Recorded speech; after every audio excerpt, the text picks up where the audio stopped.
స్వచ్ఛమైన నాణ్యమైన గౌదర్పార్ పూజా ఉత్పత్తులు www.gaudarpar.com ద్వారా ఆన్లైన్ లో ఆర్డర్ చేయండి. మీ ఇంటిని దేవాలయంగా మార్చుకోండి. నమస్తే రమగారు. నమస్తే జయ. ఏదైనా ఒక మంచి స్టోరీ చెప్తారా? పూర్వం ఒక పల్లెటూరులో భార్య భర్త ఉండేవాళ్ళ. అనంతయ్య, అలివేలు.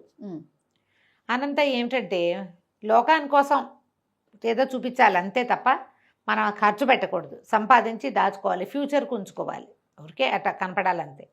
అలివేలుకి చక్క గ్రాండ్గా కనపడాలి, మనకున్న సంపాదన అందరికీ చూపించాలి అని ఆవిడ ప్రతి ఏడాది ఒక అరడజన్ చీరలు పుట్టింటి నుంచి తెప్పించుకునేది. ఏటా కట్టుడు చీరలు కొత్తవి కొనుక్కోవటం, పాత చీరలు కట్టుకునేది కాదు, చిరిగిపోయిన బట్టలు వేసుకునేది కాదు. ఆవిడ బట్టలు చిరగనిచ్చేది కాదు, చిరిగితే ఆ గుడ్డ ఇంకెందుకైనా వాడుకునేది. కానీ అనంతయ్య అలాంటి వాడు కాదు, చిరుగుల బొంతలు వేసుకుని తిరిగేవాడు. చిరిగితే దాన్ని కుట్టుకోవాలి, కుట్టుకుని కట్టుకోవాల్సిందే కానీ దాన్ని పక్కన పడేసి ఇంకోటి కుట్టించుకుందాం అలాంటివి లేవు. ఏడాదికి 1-2 జతలకు కూడా అతను ఆలోచించేవాడు. ఇలాంటి వీళ్ళిద్దరూ భార్యాభర్తగా ఉన్నారు. అయితే ఈయన దగ్గర ఒక పాత గావంస ఉండేది, అంటే కట్టుకునేది పంచండి, పంచగా దాని నిండా చిరుగులే, పల్చగా అయిపోయింది. 5-6 చోట్ల చిరిగితే టాకాలు కుట్లేసాడు.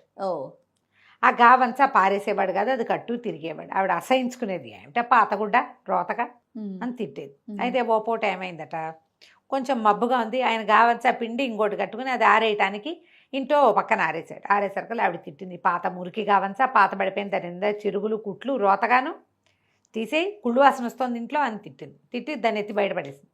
ఆయన మళ్ళీ ఇంకోసారి దులిపి జాడించి పిండి ఆరేసుకున్నాడు, వాకిట్లో కడకటాల మీద వేసాడు. మా అక్క వస్తుంది, ఆ దిక్కుమాలి గావంస చూస్తే మీ ఇంటి నిండా ఈ చిరుగుడ్డలు ఏమిటి అసహ్యంగా తిడుతుంది, చిన్నపోతాను నేనేమో మంచి గుడ్డ కట్టుకున్నట్టు నువ్వు ఈ పాత గుడ్డలు వేసుకుని తిరుగుతావు అని తిట్టింది. దాన్ని బయటపారే అది అది కాదన్నాడు.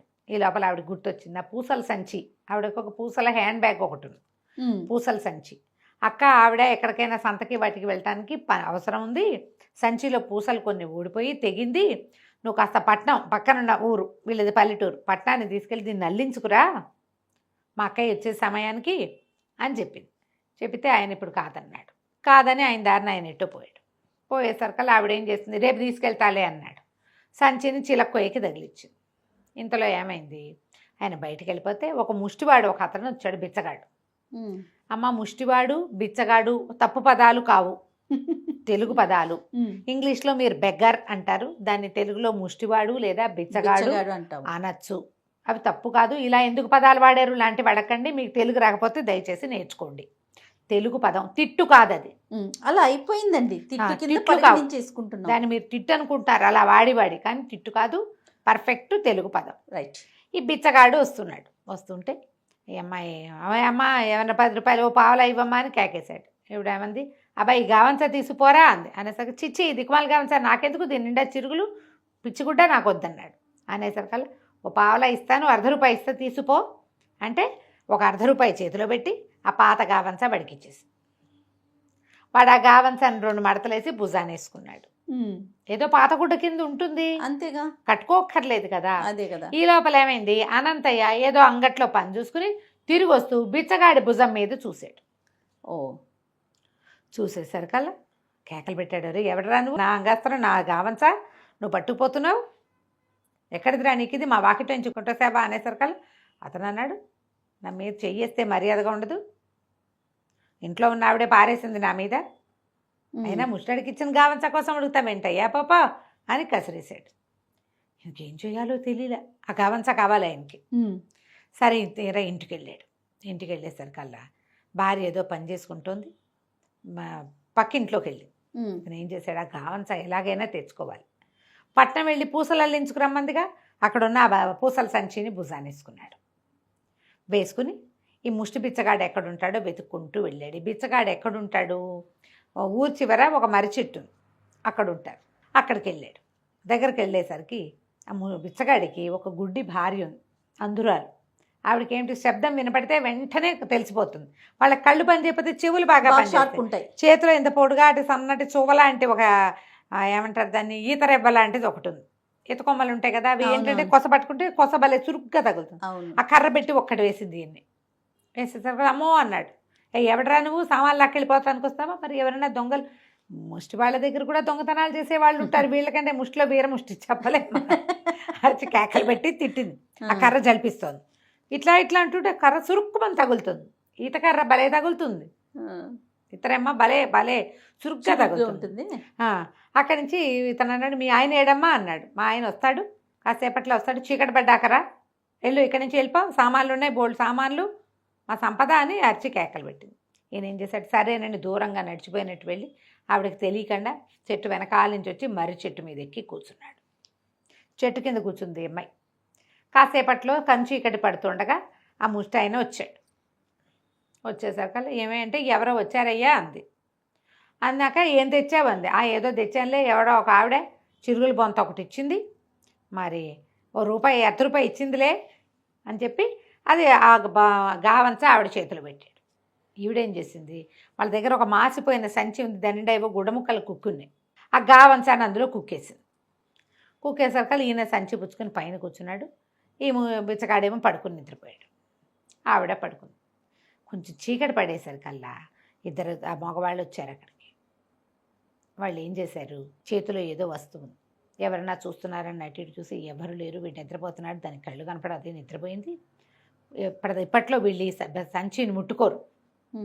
మళ్ళీ చలికాలం వచ్చేదాకా ఈ సంచి ఇలాగే ఉంటుంది, కొన్నాళ్ల పాటు ఎవరికీ తెలియకుండా ఇది ఇక్కడ ఉండిపోతుంది అని చెప్పి ఆ చేతిలో ఉన్నది ఏదో వస్తువుని ఆ సంచిలో కుక్కేశారు.